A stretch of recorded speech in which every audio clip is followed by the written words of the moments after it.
Welcome back to our channel dear students.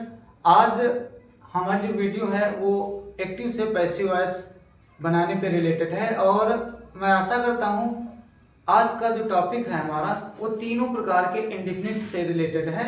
इस video में आपको तीनों प्रकार के इंडेफिनिट, चाहे वो प्रेजेंट इंडेफिनिट हो, पास्ट इंडेफिनिट और फ्यूचर इंडेफिनिट, तीनों की पैसिव वॉइस एक ही वीडियो में 100% आपको क्लियर समझ में आने वाली है। बस आपको एक काम करना है, विदाउट स्किप किए हुए आपको मेरी वीडियो को अच्छे से वॉच करना है अंत तक।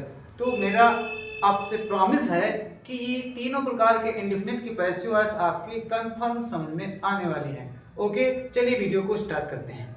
देखिए बच्चों, एक्टिव से पैसिव वॉइस बनाना सीखें एक बार में। तीनों इंडेफिनिट कौन कौन से होते हैं? Present indefinite, past indefinite and future indefinite. उनकी पैसिव वॉइस एक ही साथ में चलेगी और तीनों हम समझते चलेंगे एकदम आसान तरीके से। ओके, चलिए देखते हैं। देखिए बच्चों, हमारे पास तीन इंडेफिनिट होते हैं। जैसे कि आपको पहले वीडियो में बताया गया, तीन इंडेफिनिट होते हैं। उसमें से अगर हम पैसिव वॉइस उनकी हम पैसिव वॉइस बनाएं तो फिर वो सेंटेंस में क्या करना होता है, हम क्रमशः तीन कॉन्टिन्यूअस की पैसिव वॉइस की जो हेल्पिंग वर्ब है, तीन कॉन्टिन्यूअस की हेल्पिंग वर्ब यूज कर लेते हैं। ओके, अब ये एक बार में समझो, एक लाइन में जैसा इंडेफिनिट होगा उस प्रकार के कॉन्टिन्यूअस की, जैसा इंडेफिनिट होगा उस प्रकार के कॉन्टिन्यूअस की हेल्पिंग वर्ब हमें यूज करनी है पैसिव वॉइस को निर्माण करते समय। तो सबसे पहले हम फार्मूला यूज करते हैं और पहले हम पॉजिटिव सेंटेंस की ओर देखेंगे। तीनों प्रकार के positive sentence. Okay, positive sentence इनकी पैसिव वॉइस सीखेंगे। Positive sentences. अब एक ऐसे सेंटेंस है साधारण वाक्य, हिंदी में इनको कहते हैं साधारण वाक्य। ओके, सबसे पहले पॉजिटिव सेंटेंस। तो हम क्या करेंगे, सबसे पहले हम उसके ऑब्जेक्ट को सर्च कर लेते हैं। भाई हमारे सेंटेंस में ऑब्जेक्ट कौन है, उसको अच्छे से पता करना होता है। जो भी बच्चे हमारे टेंस अपने कंप्लीट कर चुके हैं उनको टेंसेस की हेल्पिंग वर्ब अच्छे से याद है। हिंदी में कैसे पहचानेंगे, अंग्रेजी में कैसे पहचानेंगे कौन सा टेंस है, तो फिर 100% ये चीज आपके बिल्कुल भेजे के अंदर पहुंच ही जाएगी। ऑब्जेक्ट, उसके बाद में हम संबंधित हेल्पिंग वर्ब रख देंगे जैसा हमारा टेंस नजर आएगा। उसके बाद मेन वर्ब की थर्ड फॉर्म का यूज किया जाएगा, फिर बाय यूज कर लेंगे, फिर जो भी हमारा सब्जेक्ट रहा होगा उसको यूज करेंगे यहाँ पर। राइट, चलिए ये तो हमारा फार्मूला होगा गणित के जैसा। तो माय डियर स्टूडेंट्स, अब हम एक एक एग्जांपल लेते हैं। जैसे कि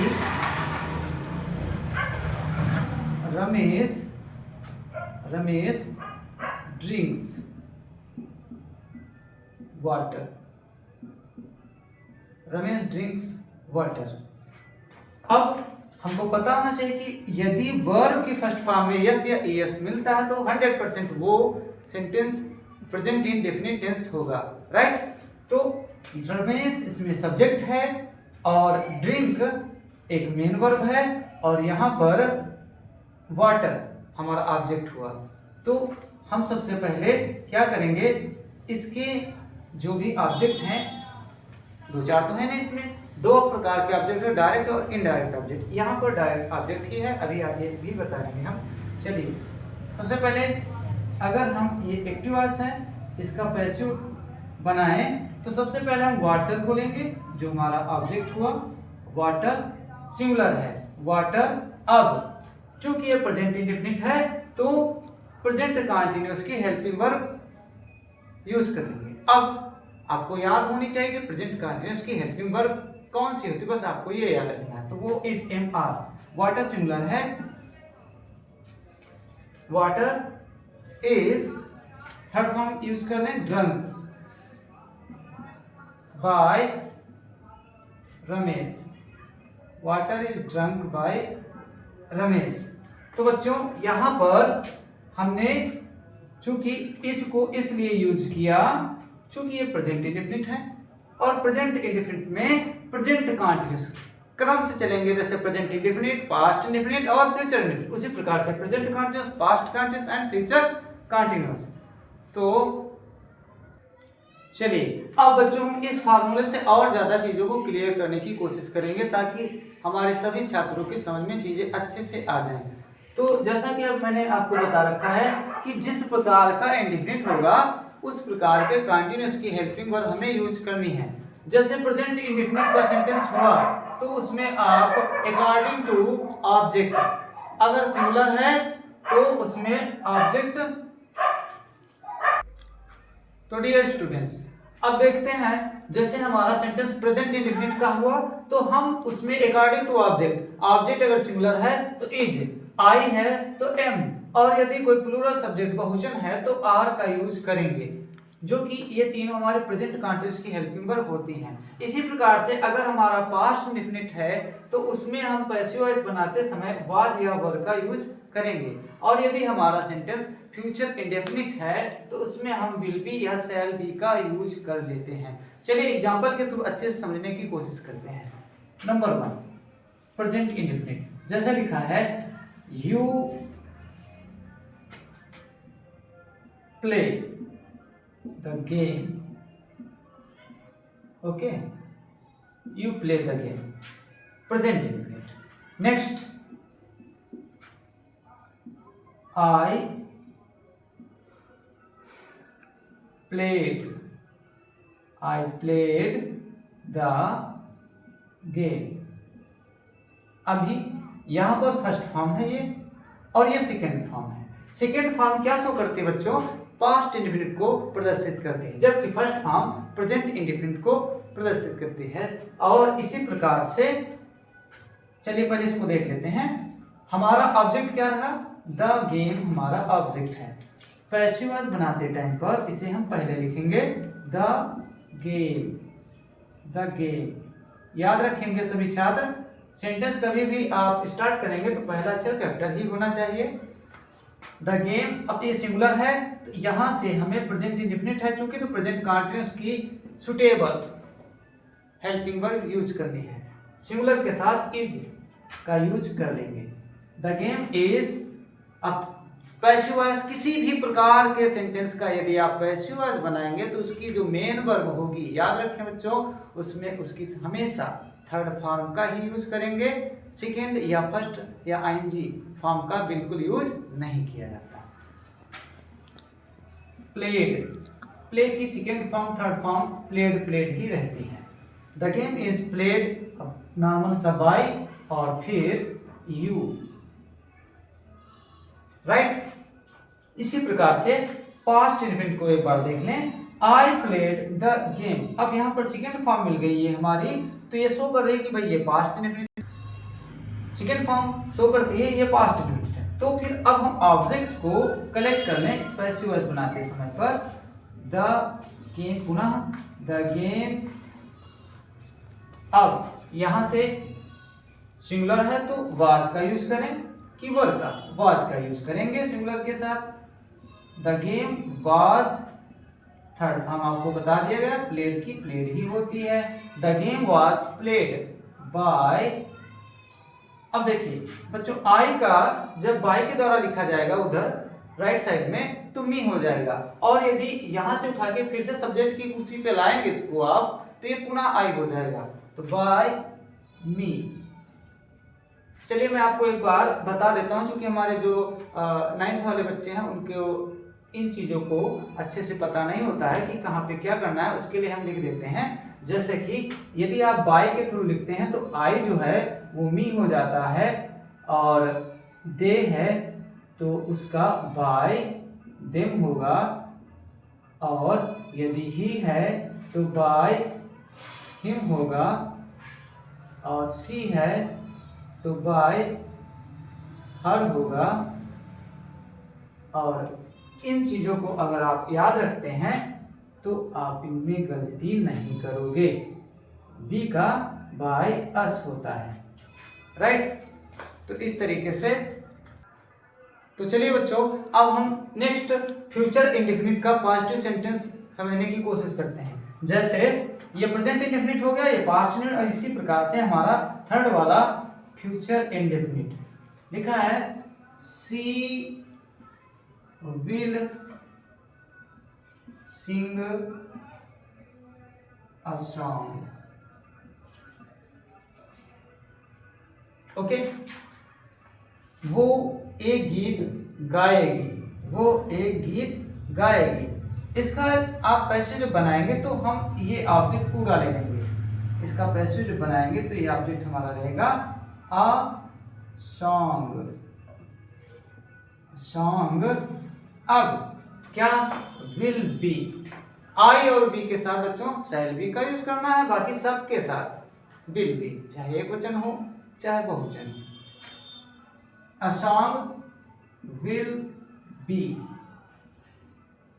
क्रिया की हमेशा थर्ड फॉर्म यूज करेंगे, संग। बाई का यूज कर दीजिए, और सी का बच्चों क्या हो जाता है, हर, बाय हर। इस प्रकार से फ्यूचर इंडेफिनिट का एकदम आसानी से आप निर्माण कर सकते हो। चलिए बच्चों, अब हम निगेटिव सेंटेंसेस की पैसिव वॉइस सीखेंगे सीरियल से। प्रेजेंट इंडेफिनिट, फिर पास्ट इंडेफिनिट, उसके बाद फ्यूचर इंडेफिनिट। हमारे सामने सेंटेंस है we do not fly a kite. तो डियर स्टूडेंट्स, आपको याद रखना है इसमें हमें प्रेजेंट इंडेफिनिट जहाँ जहाँ डू और डज होगा बस इनको फॉलो करते रहिए। डू और डज को हटा करके इन्हीं की जगह पर आपको लगा देना है इज, एम या फिर आर। इज, एम, आर में से कुछ जो उचित हो। तो पहले के जैसे जब पैसिव वॉइस हम इसका बनाएंगे तो क्या हो जाएगा, अ काइट, अ काइट। अब डू की जगह पर यहाँ डू नहीं लिखेंगे, डज नहीं लिखेंगे, जबकि हमको पता है क्या लिखते हैं, प्रेजेंट कंटीन्यूअस की हेल्पिंग वर्ब वो होनी चाहिए। काइट सिंगुलर है तो इज, अ काइट इज। इसकी थर्ड फॉर्म क्या होगी, फ्लाई की third form floor. A kite is not, do को परिवर्तित कर दे इज में, उसके बाद नॉट, और फिर इसका थर्ड फॉर्म यूज कर लीजिए फ्लोन। बाय, बी का अभी आपको बताया गया अस, बाय अस। इस तरीके से हमारे निगेटिव के सेंटेंसेस का पैसिव वॉइस आसानी से बनाया जा सकता है। चलिए डियर स्टूडेंट, अब हम आपको बता दें पास्ट इंडेफिनिट के पैसिव वॉइस। कौन सा सेंटेंस, निगेटिव सेंटेंस का पैसिव वॉइस। अब आपको बस नॉर्मल सा याद रखना है ऑब्जेक्ट कहाँ है। अब हमारा ऑब्जेक्ट को इसको इधर लाइए पैसिव वॉइस बनाने के लिए। तो क्या करेंगे, सबसे पहले आबुक लिखें, आबुक।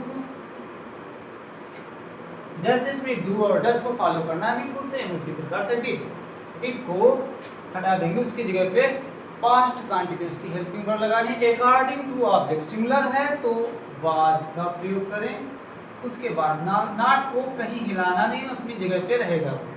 फिर बाय की थर्ड फॉर्म का यूज करें, बॉट, बॉट। बाय, दे का क्या हो जाता है बच्चों, देम। ओके, इस तरीके से निगेटिव एकदम इजी वे से आप बना सकते हो।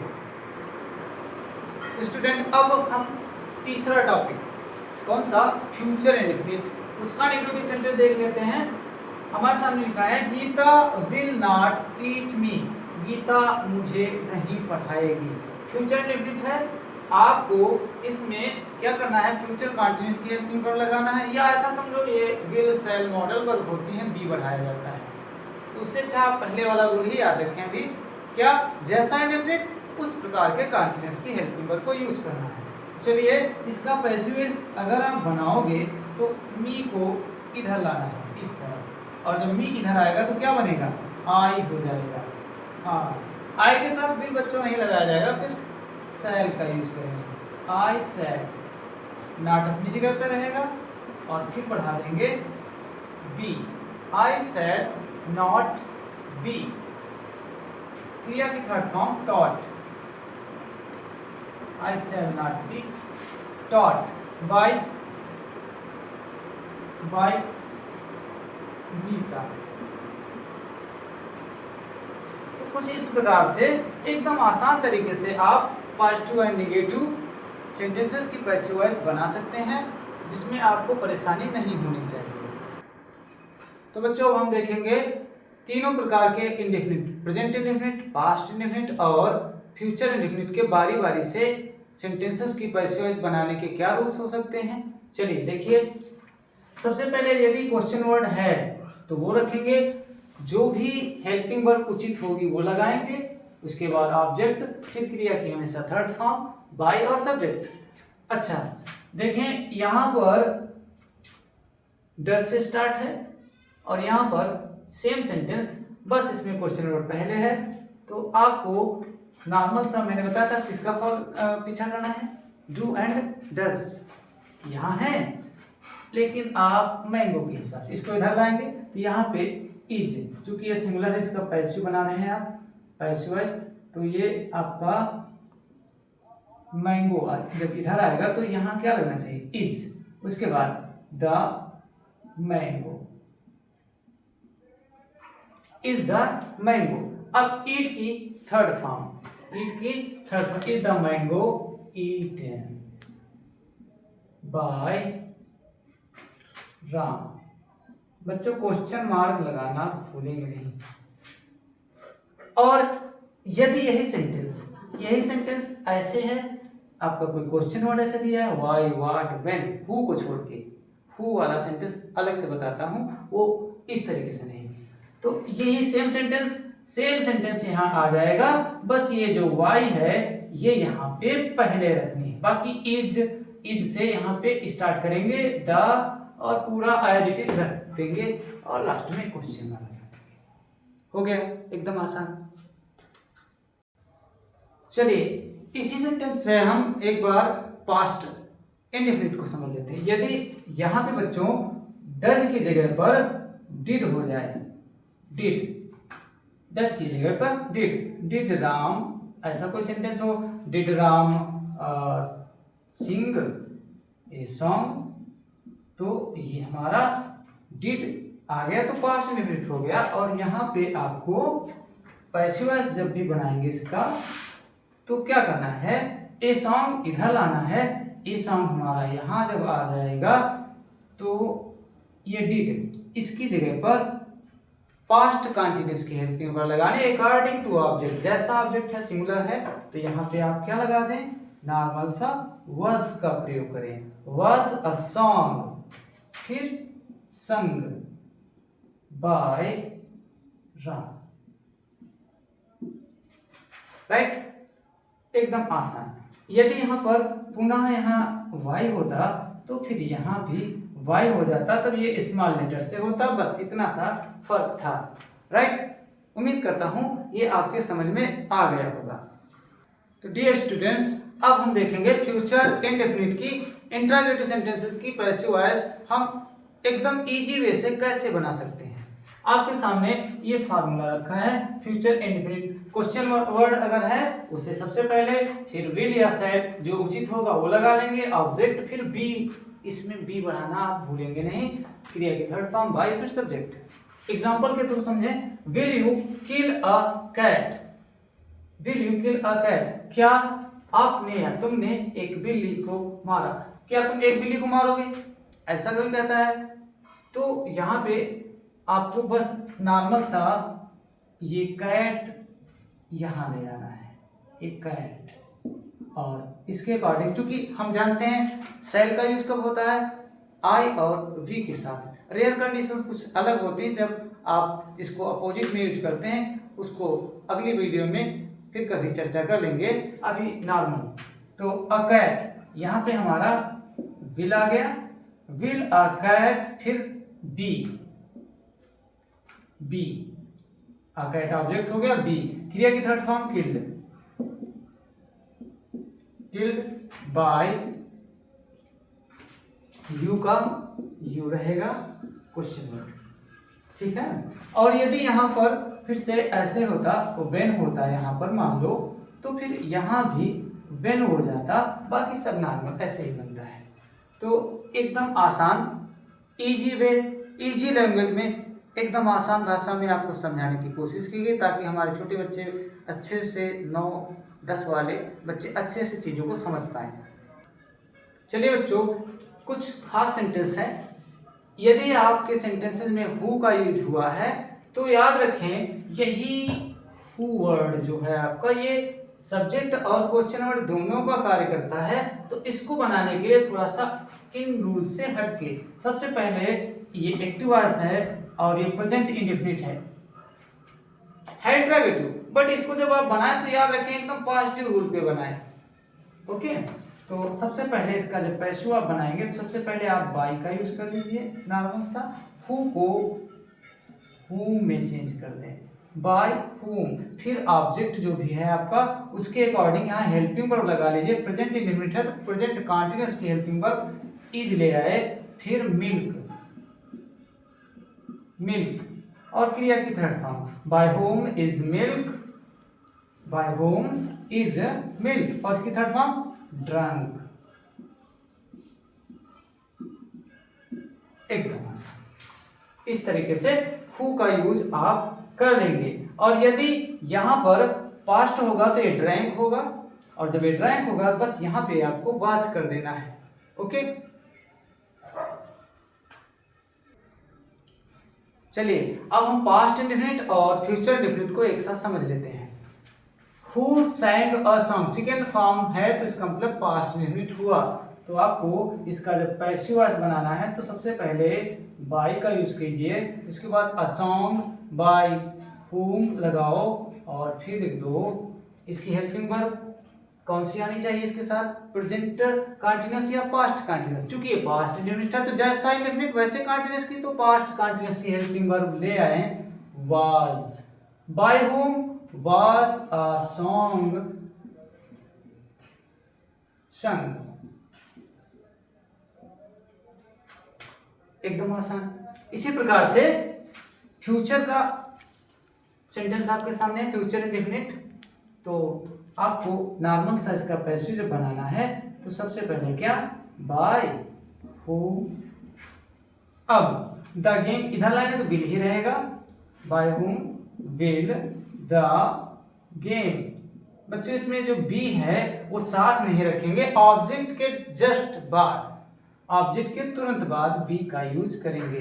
क्योंकि आपको पता है फ्यूचर कंटीन्यूअस की हेल्पिंग वर्ब विल भी होती है और शैल भी होती है, बट इंट्रोगेटिव का पैसिव जब बनाएंगे तो आप इसमें ऑब्जेक्ट, तो dear students, by whom will the game be, और इसके बाद में आपको यूज कर देना है मेन वर्ब की थर्ड फॉर्म जो हो जाएगी प्लेड।